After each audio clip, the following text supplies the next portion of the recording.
On behalf of the Rotary Club of Mocksville, I want to welcome you to another conversation. Today I'm very happy to have Mr. Ralph Call, who is a Davie County citizen, and we're going to talk about his experience during World War II. Mr. Call, good morning. Good morning. I appreciate very much you coming here and letting me I appreciate being here. ask some questions. The first thing I'm going to look at here is, I thought we might even get a zoom in here. What have we got right here? We got 3 medals. Purple Heart. These are the ones you care for. 4 battle stars. I was in 4 major battles. Mm-hmm. Mm-hmm. And that's, of course, the Purple Heart and the Bronze Star. Mm-hmm. Well, let's first go back. What year did you go into the military? I went in the military in 11th of April, 1941. 11. So that's coming up an anniversary here pretty That's soon. Right. Were you drafted, or did you just? I was drafted. Mm-hmm. And you lived in Davie County at the time? Yeah, that's right. I lived in Davie about all my life till I was. What part of Davie County do you live? Well, we live right now in the southern part of Davie, down here. Yes. So how old were you the 11th of April? Let's see. I believe I was 22, I believe I was. 22 at that time, yes. So when you went into the military, your Army. Yes, I was in the Army. And you were drafted, and where were you trained at? I was trained I was inducted Fort Jackson, South Carolina on the 11th, and then went from there to Replacement Center over Fort Bragg that night, and then I stayed there the 3-4 months in the Replacement Center for training. Went from there to a regular outfit of Camp Landing, Florida, 179th Field Artillery, and then from there I went to different camps. But then our outfit was split later, and had 1 battalion, 179th Field Artillery, and then we were designated as 945 Field Artillery, and that's what I was in. I was in A Battery of 945, and then of course that's what I stayed at till I came home. Now, when you were in training, I asked this to a lot of our veterans. Were you scared as you were in the training? No, I was never scared. I mean, for us, just took it every day at a time as it comes. Were you married going into the military? At that time, no. Okay. I didn't get married till 45. Got married September the 7th, 1945. So your first trip, you were in the European theater. That's right, ETO. Okay, where did you leave? I guess you went over on a ship, and where was your destination on your first trip over? First trip over, we shipped out from Boston, Massachusetts, and we went to Glasgow, Scotland, first stop. We was on the water 10 days, a beautiful day. Weather was really beautiful for 10 days. And then from Glasgow, I was sent forward with one on a detail to where we were going to go bivouac. And so that's what I went on a train from Glasgow, Scotland to our bivouac area, a little place called Nuneaton, England. Nuneaton, England. Okay. So how long were you stationed in England before you actually went into battle? We was just there a few weeks, and we were alerted for the invasion down at the beaches at Normandy. But something happened. We didn't get over there till after the invasion. It had already happened, and we got there. So when you left England, D-Day had already happened. You were... Yeah, right, yeah. So were you sent to France into battle? Yes, that's right. From that, we were left England, across the English Channel into France. Okay. That's my outfit. Yes, my outfit. Who was your commanding general? General Wilbur D. Delos. It is a good one. Did you ever meet him? And I was I was in the Third Army with General George Patton. Blood and guts. Yes, right. Did you like him? And I want to tell you something. I saw him twice. He come by our outfit in November the 8th, 1944, right down below where we was visiting France. But he didn't stop. But the next time I saw him, we were on a movement up front, and our colonel didn't think about. He let our vehicles run, just let them idle. And the one I was on, here comes General George Patton. And he stopped right from my vehicle. He said, "Who's in charge of this outfit?" I said, "Colonel Wilbur Delos, sir." And he said, he said, "Here, I haul this gas clear across the continent, and you all sitting here burning it up." So anyway, so that's it. So he went up. I know he chewed the colonel out, but anyway, we cut him. He cut him off anyway. Did most people like Patton who served him? Well, yes, he was. He wanted to be tough, and he tried to be, and he was supposed to have been tough, but I don't think he is that tough. Mm-hmm. What happened? He was up for four-star general. Mm-hmm. He was on 3, and during that time, there were times that boys were shell shocked during the battle. Some couldn't take it. Some were shell shocked. And I had this young boy that had to go to the hospital for being shell shocked. And General Patton visited him. And he acted awful. He told him, he said, "You're not shell shocked." And he smacked him. Mm-hmm. That lost his commission as far as an increase. Mm-hmm. That was it. But there was noise about it at that time. Of course, he got killed. If you would, what we're going to ask you to do is raise this up just a little bit so we can hear you better. Okay. But, he got killed later on in an automobile wreck. Well, let me ask you this. Let's go straight to the battle. Do you remember the first day that you were shot at by a German? Oh, yes, I do. Tell us about that. Well, that's just all it was. See, let me tell you first this. I had three of us in my crew. I was a radio operator, a forward observer, and we had a driver. 3 of us in my crew. And most time when we were assigned, we usually were assigned to the infantry. We stayed up with the infantry, and if they needed a fire on a target somewhere for an invasion, I'd read on the radio. I would send back the message, the distance. The forward observer would estimate the distance to our guns to the target, and then I would call in on the radio. Mm-hmm. What's it like to be shot at? Well, it happens that quick. You already have time to think about it. Mm-hmm. Tell us how you were wounded. Okay.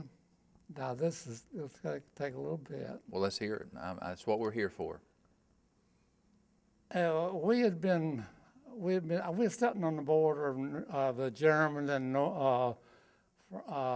German border in France, and we were called one during the night was headed to Belgium, for the Battle of the Bulge. But anyway, we traveled all night. We went into Luxembourg, and there is where we bivouacked, and that's where we worked, out of Luxembourg. And Luxembourg is one city and all. Mm-hmm. And we stayed there, and then on February the 7th and the 8th, we were attached to, I believe it was the 29th Infantry Division, a little town called Ectronock, down on the Sewer River. And the river was up. It wasn't a big river, but it was full of water. And so we were scheduled to go off with that on next morning, the 7th of February, 1945. And we were taxed to the 29th, and we were going to have to go across the little river, and engineer brought us assault boats. He brought you a what? Assault boats. Okay. And so we were attached to the 29th Infantry, and we had to push off. And they went down that morning real early to go across the little river. When we got down there, they missed the landing where the boats were, and so they didn't. And we were, my crew, 3 of us, we were down on the edge of the river, and there was a German emplacement machine gun right across the river, and they saw us over there, knew we were over there, rather, it was dark, and they started firing at us. And so they said, I said, well, we better get out of here, because they're going to hit us if we stay here. So we went back to the building, then decided to go the next morning to go across, to make the assault across the river. Now, here's the thing. When we crossed that little Sewer River, we were in Germany territory. Well, that's where they were over there, where we were going. But that's what, so we got up early the next morning, and we went down for the assault boats were, and 6 to a boat, and we 3 was on our boat, and we managed. The river was so swift, but we managed to cross finally with some prayer. We crossed over to the other side. Walking through the water. We got across, and some of the boys, the whole boats were hit. The German knew we were coming across there, and they threw everything they had on us. And then we got across on the other side, 3 of us, in our outfit. We started across the hill, and so the Germans knew we were going. It was still dark. They knew we were going across. They started firing on us, and so we had to kind of move and separate. And I got separated from my officer, Lieutenant George Buck, and my driver, Charles Shea. And I got separated from them, and I was on my own. And when I went across a little patch of woods, across a creek like, and I was in a patch of something like pines or cedar or whatever. And then I was there, and I decided that I was going to have to get out of there. It was getting early the next morning. And I moved from where I was up, I don't know, it's probably 9 or 10 o'clock, whenever, and I got up the edge of those woods. But those Germans were pretty accurate with their weapons. And so I got up there, and while I was sitting there, that German saw me somewhere, or they saw me sitting there. But I don't know where. I didn't see them, but they saw me, and they threw mortar shells in on me. And that's when I was hit. The first round hit me, and then I decided I'd better get out of there. And so I started running. I didn't know exactly where our outfit was, and I ran across up a hill and got to the top. I saw helmets up there, but I thought it was German helmets. But first, then I could tell it was our boys' helmet. And I hollered and told them how it was that I ought to come on up. And I asked them where my outfit, Shay and Buck, was, and they said they're right back here, and they're digging a foxhole. And so that's when I got after that.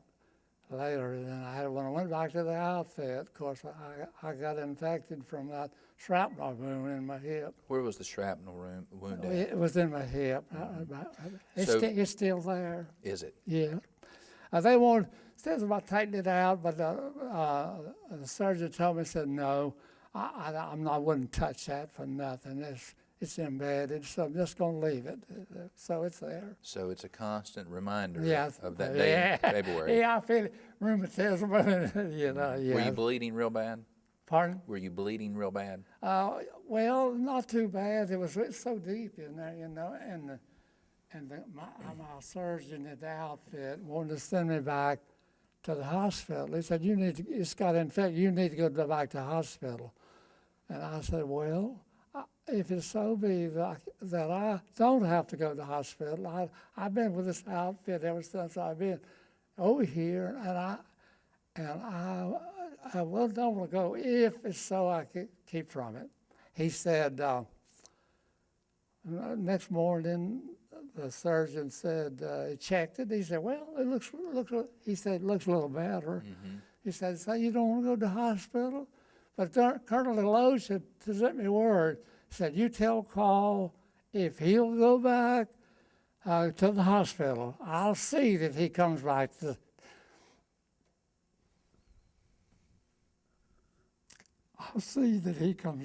this outfit. But I didn't have to go, and it healed over, and so it is. And so, but we've had our reunion, 945 reunions, several years ago. We had several years of them, but we don't have them anymore. So how long were you in the hospital? I didn't go. I thought I said I didn't have to go after that. You did stay. And he said, well, the surgeon said, well, it looks a lot better this morning. If you don't want to go to the hospital, I'm not going to send you. I said, well, I don't want to go. And so that's the way it was. So after that, Mr. Call, did you see fighting after that day? Oh yeah, let's see. That was still until the end of the war. That was the 7th and the 8th of February 1945, and the war was coming up pretty close. But we made a move over into Austria, and during there, I was by myself then, and the Germans knew where we were, and I think they throwed everything that they had in on us. My radio operator from Sea Battery, another outfit, he got killed, and I'd dig a hole and lay down, dig a hole and lay down while the shells coming in so fast. But that's the worst and the last shelling we had was in Austria. Did you see any of your friends get killed? Did I see them? Did you see any death among your friends during the war? Okay. When we were in a little, after this close to the end of the war, we were in a group of other infantry, and I had a battery pack that I could carry my radio, hook it up to a battery instead of putting it on a vehicle. We had a Jeep, and so during this time we was with the infantry, and we were moving through a patch of woods, and Germans had a rocket gun they called Nebelwerfer. And they let loose those Nebelwerfer's rockets on us in there in that patch of woods. And the fellow next to me, he got killed. One piece hit him, and it killed him. Well, instead of one piece hitting me, it hit my radio carrier pack. It was a pretty good size, and it went about that big carrier through it. That's how close I had it. So it was actually That's how close I had it. But protection. I felt for him. He died right there, right next to him, just like that. How did that affect you? I mean, tell me what it's like to be there beside. Well, I just we couldn't do anything about it because, you see, he was dead and on the ground, and wasn't nothing we could do. I'll just keep moving. And so I'm sure they picked him up later. Mm-hmm. So that really touched me in a way, but not really because I'd been through so much, because I expected things like that to happen. Mm-hmm. So that's the way it was. Mm-hmm. Did you, what type of weapon did you carry? Well, I carried a little 30 caliber carbine. Mm-hmm. That's what the artillery had. I was in a medium artillery, 155 medium artillery, mm-hmm. And we were assigned that carbine mm-hmm. for our outfit. What's it like for a kid growing up in Davie County? An agricultural way of life, I'm sure, is what you grew up with, to find yourself on the European continent shooting at Germans. How do you go? Well, hey, you just do it. Mm-hmm. I don't. Did you? Whatever the time comes, or whatever. Mm-hmm. Did you?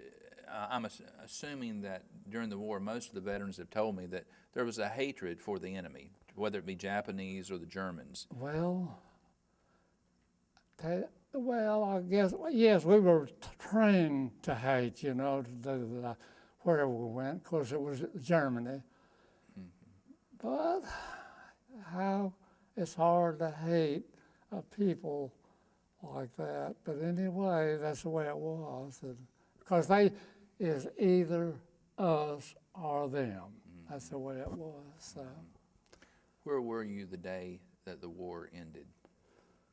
I was on, let's see, we had moved from Austria back into this close. Well, anyway, we'd moved outfit, and we didn't know, we figured that the Germans were giving up so fast, just by the whole battalions and everything. They were giving up. They wasn't fighting anymore. So our outfit, we captured or took a whole battalion into custody. But at this time, when I moved back in this new position, the telephone rang, and I answered because I was on the executive branch at that time. I wasn't out on the field. I was back at the battalion. And the telephone answer, I answered, and the officer said, "Who is this?" I said, "This Ralph." Corporal called, and he said, "Call, this is Major Clay."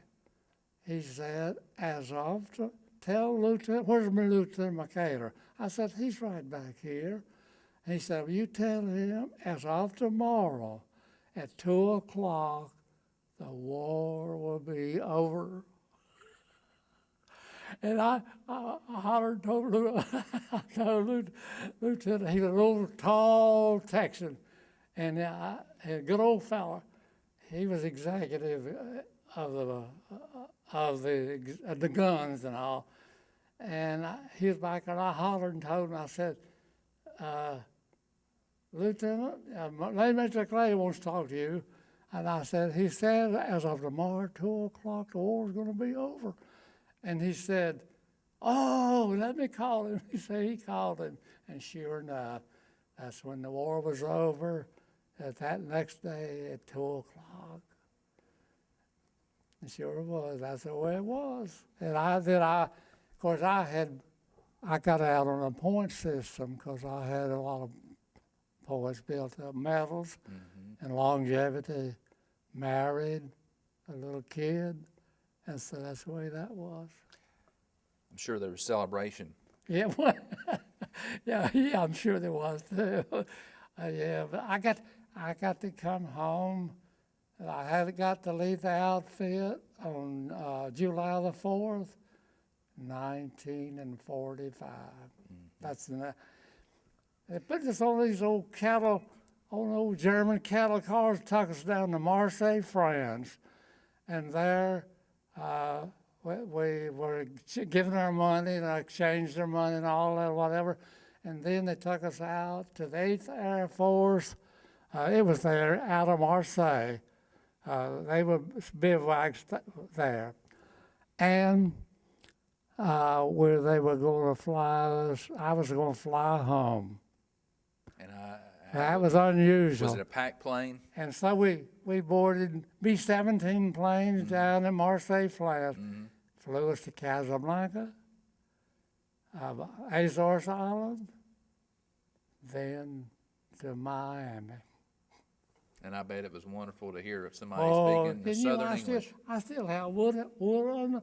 I still have wools on. We didn't have no khakis back there in the war. I just had dungarees or whatever. But I had wools on. I'm listening to your story, Mr. Call, and my first thought is I'm sitting here talking to an American hero. Do you consider yourself a hero? No, I don't. No, I don't. What is the definition of a hero to you?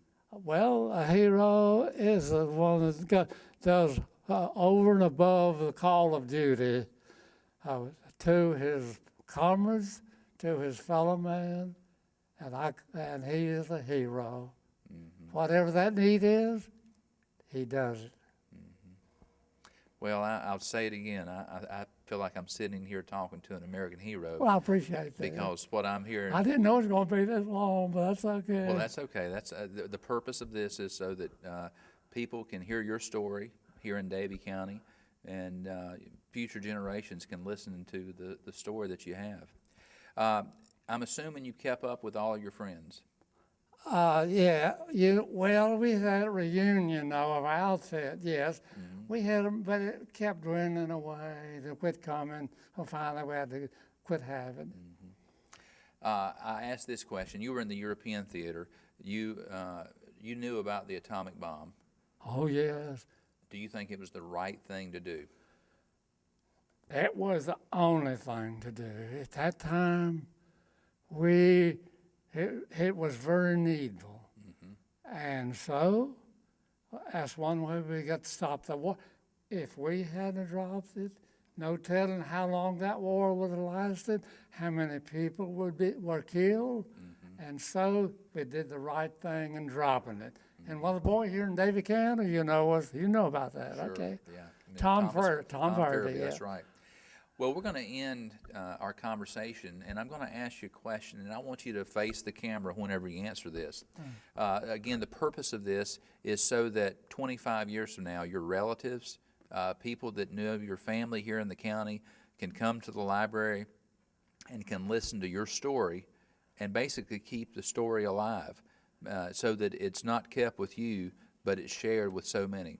If you were going to tell somebody about your experience during World War II, let's say they were 25 years from now. Who knows? You may live another 25 years, and you may not. Oh no, you're going to do fine. What would you want them to know about your experience 25 years from now? Well, I don't know whether anybody want to listen to it. It's that many years, and I'll be in another home then. But anyway, if there's those that want to hear my story, it'll be available, and I want them to hear it. Well, good. I want to tell you how much I appreciate you coming today. I've known you for a long time. I didn't mean to take up all this time, but whatever. No, this time was meant for you. Okay. I've known you, and I've known your family for a very long time. And, of course, my dad's known you longer than I have. And I had so many people who told me, you need to hear Mr. Call's story. Well, okay, if they are, they'll be here for. And I'm I glad. know, yeah, I know that a lot of people want to hear it. Well, My family probably want to hear it. yeah. Is there anything else about your World War II experience that you want to share with me today? Well, not really, because I had so many experiences that I don't. Shot at so many times. No, not really. I don't think. When you came home, you landed in Miami, and I'm sure you were flown up here probably to Charlotte. How did you get from Miami to Charlotte? When I came into Miami, I came home on a C-54, and from I told you Bermuda and Azores Island into Miami, and then I changed into khakis there, and then they sent me back to Fort Bragg, and I was discharged at Fort Bragg, July the 28th, 1945. So you basically, did you take a bus back to Mocksville? Well, yeah, I think I did. Yes, I did. I saw a friend of mine in the bus station at Fayetteville, and first I knew, and we talked a little bit. And I was on my way home then. Was there? Yeah, I called a bus. I'm sure I did. Was there a fanfare in Mocksville, waving flags and saying "Welcome home"? They didn't know I was coming at that time. So, was it difficult to transition from combat back into ordinary life? Well, yes, it was. I was pretty well geared up, and of course, my wife would tell me I jump a lot in my sleep, you know, and I just had a reaction from all those bombings and all that and shellings, and it's just the way it was. Is there a day in your life that doesn't go by that you don't look back and think about that time in Europe? Never a day in my life that I don't I thank the Lord that He's brought me through that situation and let me come home to my family. It's a great story. I appreciate very much you coming today.